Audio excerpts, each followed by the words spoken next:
Facebook. There we go.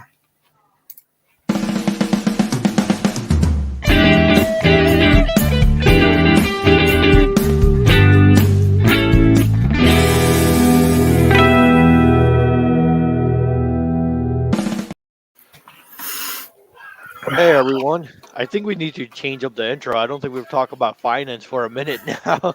It's been a few weeks, you could say. Yeah. That subject's for the off season anyway. Yeah. Yeah. It's The only finance right? we talk about now is winning these player prop bets. Mm-hmm. The old sleeper picks, like what we're rolling through. Yeah. Nice. I mean, we got some good ones this week, and actually, this should be a fun matchup. It doesn't sound promising. Like it's the Bucs, it's the Bills. You expect the Bills to roll, but realistically, the Bills' defense is not close to what it was at the beginning of the season. So, like, I expect both teams to be able to move the ball, and it should be like a fun matchup. Like, I'm pretty excited to watch these teams go at it this week. Yeah, it is a matchup that just kind of says middle of the pack kind of matchup. It's like you just don't know what you're gonna get, and it's another Thursday night game. I kind of noticed that a lot of the away teams have been playing really, really well on Thursday night football. But obviously the Bills are a better team here. Um, so, but yeah, I think we have what 5 player props because I think they discounted 2 for tonight's game, and I think those are free money. So if you really wanted to, you could just pick the 2 discounted ones and automatically just make money that way. Right. Yeah, like Stephon Diggs, like they took off 20 yards off of where his yardage would be. It was 85 and a half. It's at 65 and a half. Like that's really cheap for his yards. It's like, and he's by far the best passing option they have. Like it's not even close. Like it's like Diggs and then everyone else. And we'll get into like Kincaid and stuff, how he's promising. But yeah, like they desperately need another piece, like step forward. Gabe Davis has been who he's been this entire time. And I don't think his receptions is a bad bet either. But it's just like, maybe Kincaid can finally step in and be that guy. Because they need a number 2. Like they desperately need it. Like that's one thing that's clear. Yeah, and both the wide receiver ones on the respective teams, Diggs, as we said, and Mike Evans, they should be plastered with targets this game. The defenses, the secondaries are either injured or they're not playing up to par. Right. I think they both are giving up more than 9.5 yards per completion to opposing teams. So, Right. it's going to be a high. It could be a blowout, a shootout. As I think both the teams like passing a lot more than running the ball anyway. So, it'll be interesting to see how this Thursday night game kind of pans out, especially since we've kind of had some weird games. But the better team, the one with the better O line, typically has won the Thursday night football games. And Josh Allen is sort of the equalizer here. He's not facing the Cowboys or the Patriots or the Jets with the secondary that's so good. So I think the Bills run away with this one. Yeah, like I think you're right. Like because it's basically a 10-point spread is what we're looking at here between the two teams. So right. Like they're gonna have to play catch up most of the game, and I know the Bills have struggled a little bit. Like they've had a couple bad losses, but they're definitely the better team. Like especially offensively, right? He just keeps them at such a high level. Like it's just you're here, and it's just. I think it should be fun though. It should be, and the Bills have struggled against really elite secondaries, and the Bucs by no means are elite. No. The only thing that could save them is Baker goes into his YOLO Baker mode and just throws 4 or 5 touchdowns, which knowing him, he could just flip that switch anytime on a primetime game. Yeah, because the Bills are missing White, and this is why I think we're both kind of really high on Mike Evans. He basically is dominating as far as whatever metric you want to look at. He's leading the team in yards per route run. It was his targets per route run, his share. He's doing really good in zone coverage, which he hasn't been in the past. So I don't know what changed for Mike Evans in the offseason, but he's been really good against zone, and the Bills are going to play a lot of zone in this matchup. So it's just Mike Evans is proving that he's not dead yet. As much as we hate on how old he is, right? We're he's hey, I'm a Hall of Fame caliber wide receiver. This is what we do, right? So I think it's just fun to watch an older player just be guess what? It's not over yet. Don't count me out. There's a handful of them this year. And there's 3 things you can count on, right? It's death, Texas, and Mike Evans getting another 1,000 yards. Yeah, It's right. it's crazy. His streak of 1,000 yards is just insane with the quarterback changes and Doesn't the matter. offense coordinator changes and the head coach changes he's gone through. It's just Yeah, phenomenal. it's been a lot of fun. Like I've been pleasantly. I tried to like ship him off in the offseason. I couldn't get anything for him. So they're like, "Well, I guess I'm just gonna hold him and see what happens." And it's been a pleasant surprise to say the least. Like Nice. you get in the offseason, everyone's like, "No, I won't even give up a second for him." I'm like, "All right, that's fine, whatever." Who's the bigger surprise Walked for you, in. Adam Thielen or Yeah. Mike Evans? Oh, Thielen, no doubt about it. All Like right. Thielen's a freaking. So I was watching his week 6 tape when I broke it down, and I was like, "Holy fudge!" They are scheming him up so many times because he's literally the only good wide receiver on the team. Like That's you true. watch the tape, Mingo can't do anything, Chart can't do anything. Like at least Mingo's a work in progress, but like they're literally having Hurst do a clear out route, and Thielen's coming in right behind just in a wide open space, right? And I'm like, this is perfect for Thielen. So he's gonna see like 40% first return. It's absurd. Like I just that blew my Nice. mind. After like week 3, I was like, okay, I gotta buy Thielen. This is too much, man. This is wild. He's like what 34 now. It doesn't even matter. Yeah. No, it doesn't. Nice. Mm, Oh, it's so oh man. funny. I'm 35 and I can't even sprint that fast 10 yards. And Right, I know. this guy's like going for another 1,000 yards. Oh, Oh, they make it look so easy sometimes, but yeah, it's fun. Like I love seeing the dudes do that. All right, let me see real quick here. All right, so you wanna hop in on this first prop? Let's bust it yep. out. Yeah. All right, so this is the free money prop. It's 264 yards is what it would normally be. It's at a yard, and this was the same thing last week where it was free money and you needed a yard. We got it from Bijan. You needed it from I think it was Eckler last week, or sorry, Hmm. no, it was Kamara. Oh, I think it was yeah. Kamara. Kamara. Kamara. Yeah, we were like, just take it. It's free money. So same thing with this. It's like he's going to pass for more than 1 yard. Like there's not a lot of time we just spent on this one.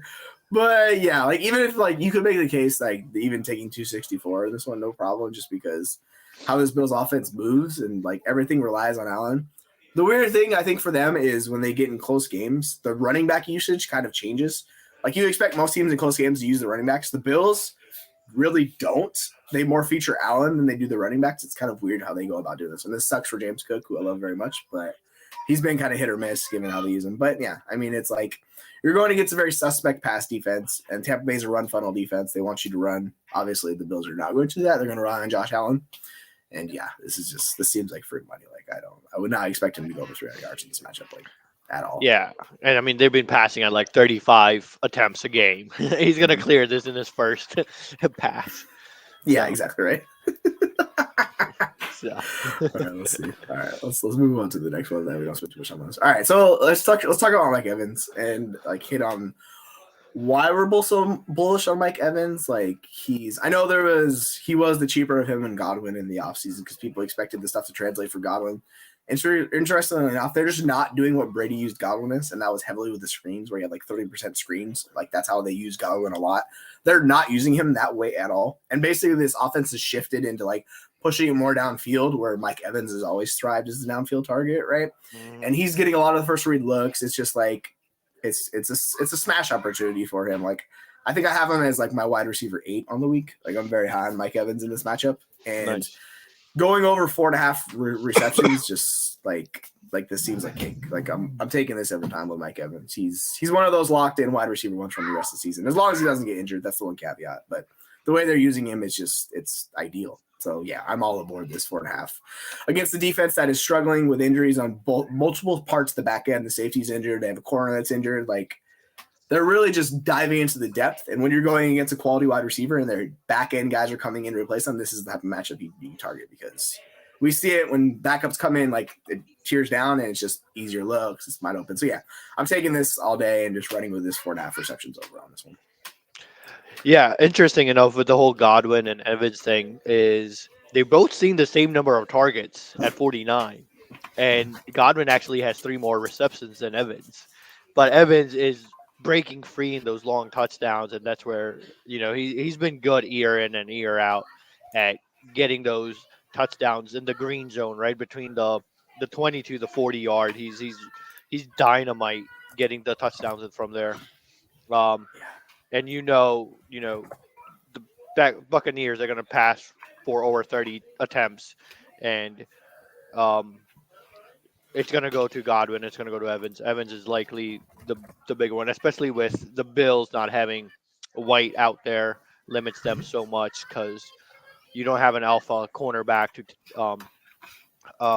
take away Evans, and you can't double him because then you all of a sudden you're leaving Godwin open on the other side. So Right. um, I think one way or the other, the Tampa is passing in this game, right? They're playing catch up, or it's going to become a shootout. So those are like the two likely scenarios.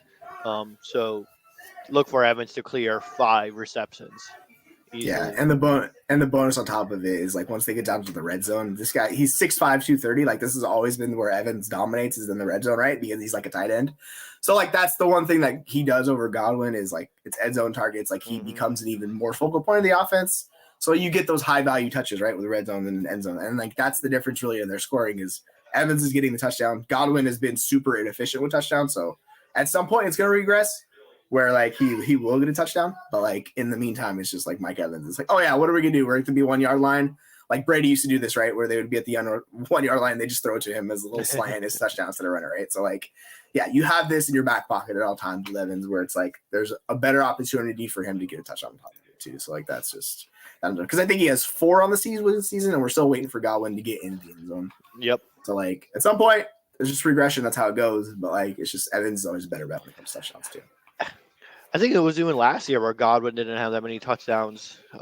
It's mainly because of Evans' proud. Like he's so good in the red zone. He's Des Bryant when Des Bryant was in his prime. Like he's Right. that good in the end zone. So, um, and I think Baker kind of consolidates his targets to both Evans and Godwin. So, Absolutely, like 100% with you. nice. Jeez, She's excited about something. yeah, she's a big fan of Mike Evans. I guess what can we say, right? She's like, go, Mike Evans, touchdown. I know, trained her well. Trained her well. Nice. All right, well, let's jump on to this next one. We are the The wrong other way. one. There we go. All right, so yeah, this is kind of what we were talking about with anytime touchdown with Mike Evans, and why we're hitting on it. He's just a good bet week in and week out. Like you'll see his prop and the odds for touchdowns. Mike Evans is going to be one of the highest across the board of all NFL wide receivers because of his usage and how it continues. Like when he gets down to the red zone, like he's one of the more focal points of any team in the league. I can't remember his red zone targets off my head. Let me look and see what it is. Yeah, like he has 5 already, and it's just like when he gets down to the end zone, those red zone targets shrink to like green zone targets, they call it, like what's in between the 5, right? That's basically where all his end zone targets come. It's just like he's a monster down there. Like I don't. So yeah, this is why we're taking this one in a high scoring game where we expect both teams to be pushing and having to score a lot to keep up, particularly the Bucs. This is where Mike Evans really becomes like a good bet for a touchdown. And I know chasing touchdowns isn't always fun because it's risky because it's a touchdown that don't always happen. But like I think this is a good one to chase with Mike Evans in this game. Yeah, it's anytime touchdowns is always,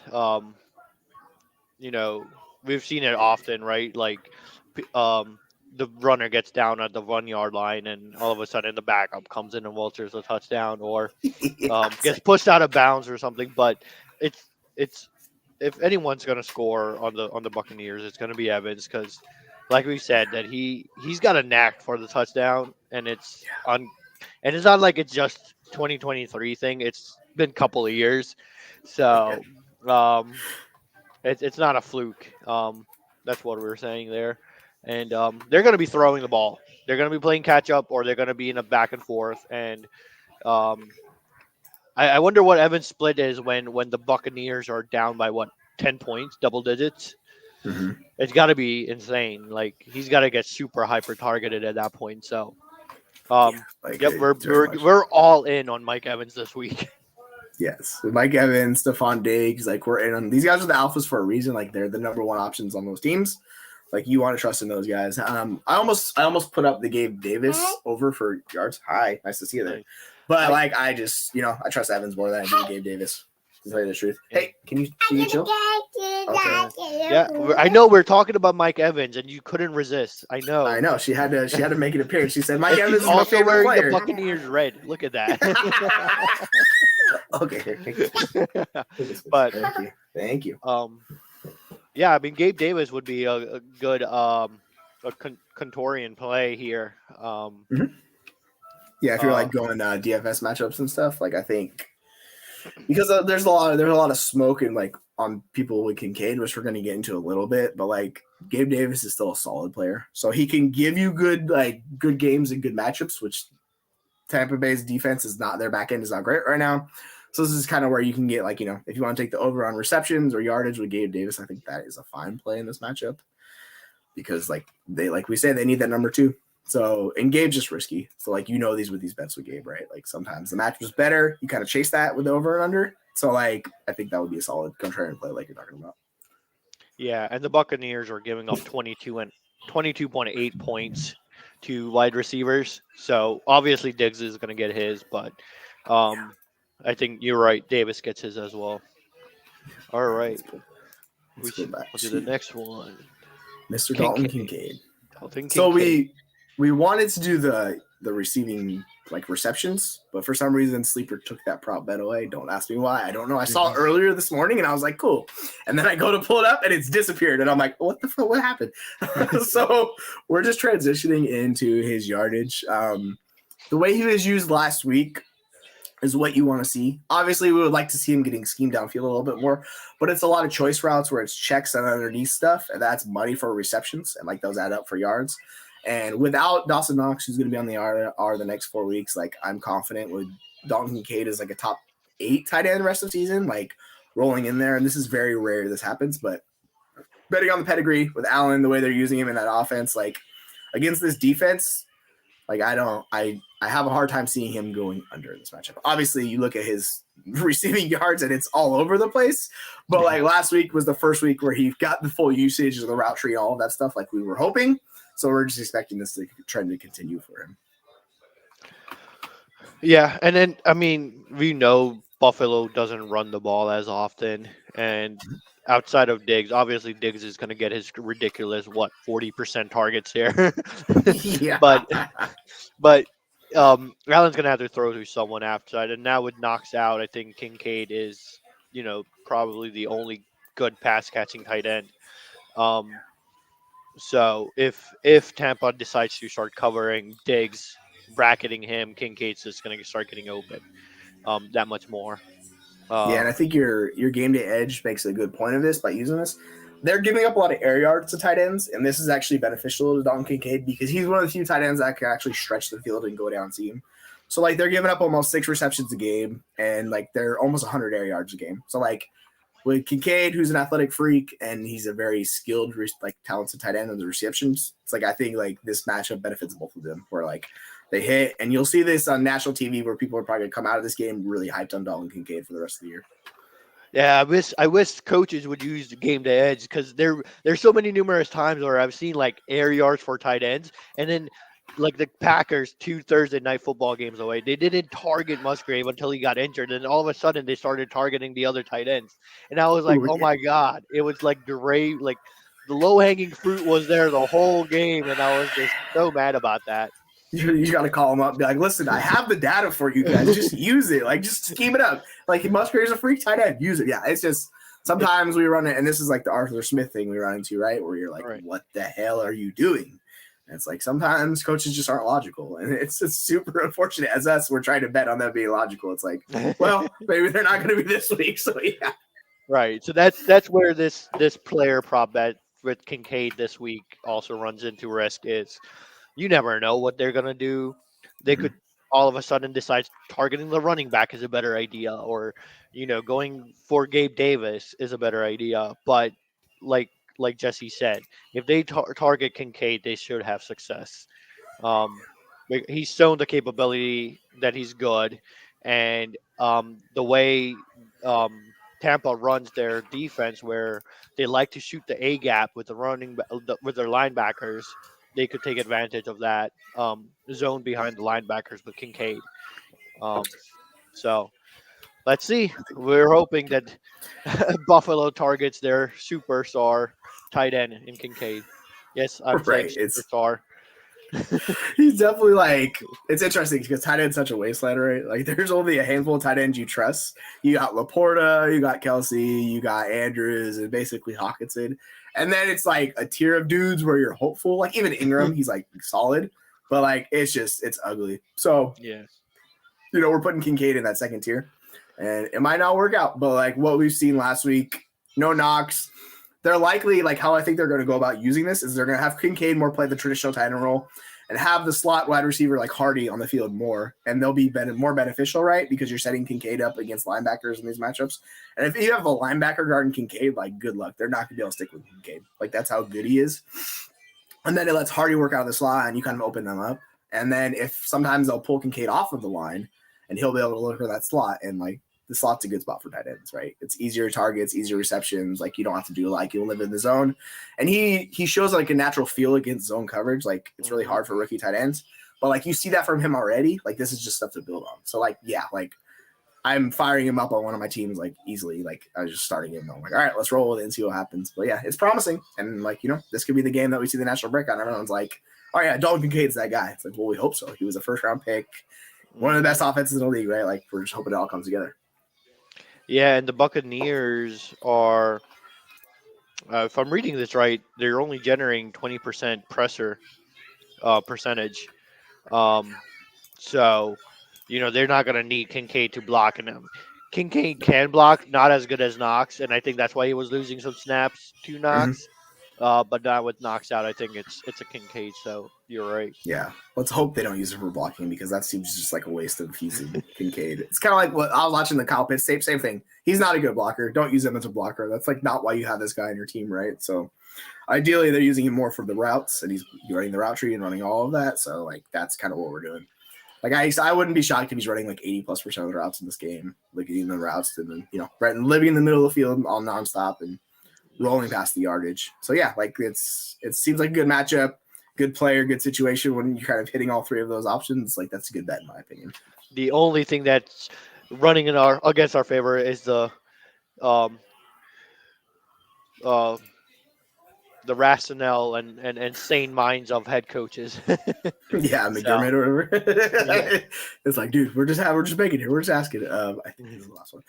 And I didn't actually load the Stephon Diggs prop, but it's 65.5 receiving yards as opposed to 85, which was the line. Like, I'm totally fine going 65.5. Like we've talked about this Buccaneers defense struggling. Like you're noticing we're kind of just picking the pass catching offense on the Bills. Yeah, like there's a reason why we're targeting them in this matchup. Like the Bills, they're not gonna be able to keep up with them. So yeah, like it's gonna be the first option. It's gonna be Diggs all day, and then it's gonna translate to Kincaid, and we're hoping Gabe Davis hits it too. So like those guys, the running back usage is gonna be really weird in this game. Like we've seen James Cook all over the place with the usage, and it's just basically him and Latavius Murray. It's more concentrated. So I even think James Cook's gonna have a solid game. It's just he just doesn't get touchdowns. That's kind of the problem with James Cook. So it's like it's high floor, but it is what it is. Yeah, and the Buccaneers against the running backs haven't given up a rushing touchdown yet, and only one receiving touchdown to running back. I think he needs to do what he did last week, where it was a little jump off for about 10 yards out, and he scampers in. Like I think that's how he scores a touchdown. If he does, you're not banking on that. No, exactly, absolutely not. Like they could just freaking sneak it with Josh Allen. Like you have a tank of a quarterback. It's like you could just do that, right? And it's like, right. Or they'll bring in the 235-pound Latavius Murray, and they'll try to plod their way in their tank. So that's usually how they go about doing that. So they were definitely on both sides. The running backs, they have boom weeks where all of a sudden they get all the volume, but then the next week it just drops back down to zero. So we're going all in on the passing, the receiving options here, and wide receivers and tight ends. And Stephon Diggs, like Jesse said, he's discounted with 20 yards. So the two alphas will win. Yeah, the two alphas in this game will ball out. Yeah, absolutely. Like I'm trying to figure out what's Diggs' lowest receiving total on the season. I'm not actually sure, but that's interesting. I think it is. Yeah, so his lowest is 58, which he had last week. But if he gets 12 targets in this matchup, he's a lock to go over that. Which, I mean, he's basically seen 12 targets every game. So like, this is what we're talking about. Like, we're super excited for Diggs. We're super excited for Evans. Like these guys that are the centralized passing attack, like options of the passing attack. These are the wide receivers you want to target. It's just wide receivers are a little boom bust sometimes, because like you're catching passes. It's not like a running back. So it's a little up and down. But yeah, 65.5. That's more than reasonable line. Take the over, and I would happily take that over on that one for Stephon Diggs. Yep. For game predictions, what do you got?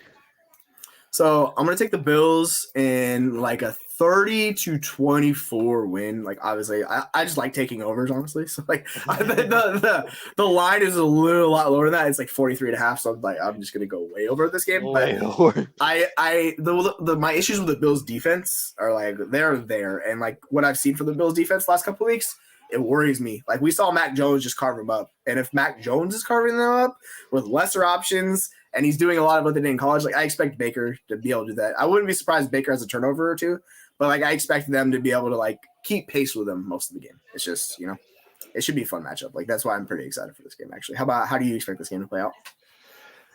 I don't know. It's gonna be a weird game, I think, and I think it's gonna be closer to the number the Vegas has. It's probably gonna be a 20, 24-21 kind of deal.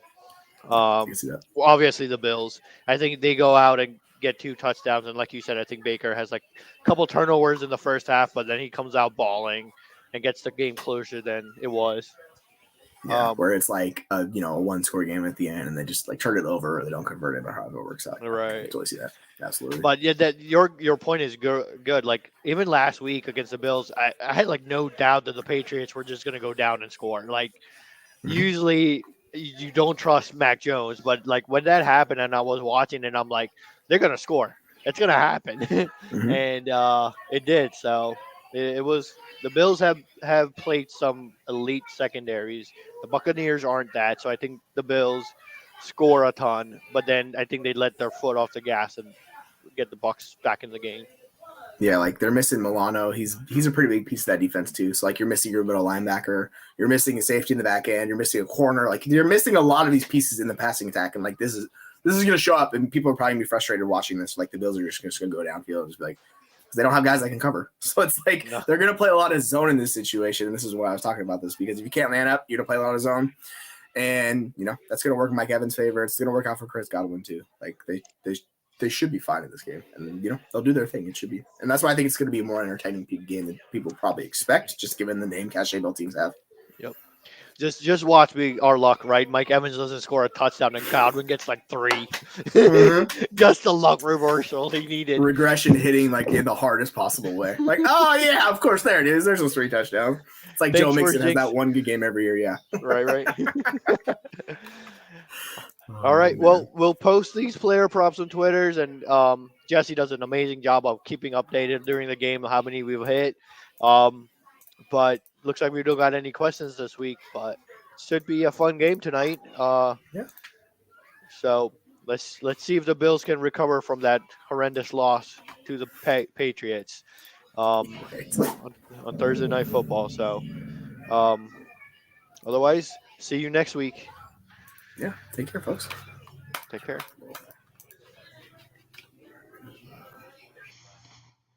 This podcast is sponsored by The League Winners. Check them out at theleaguewinners.com.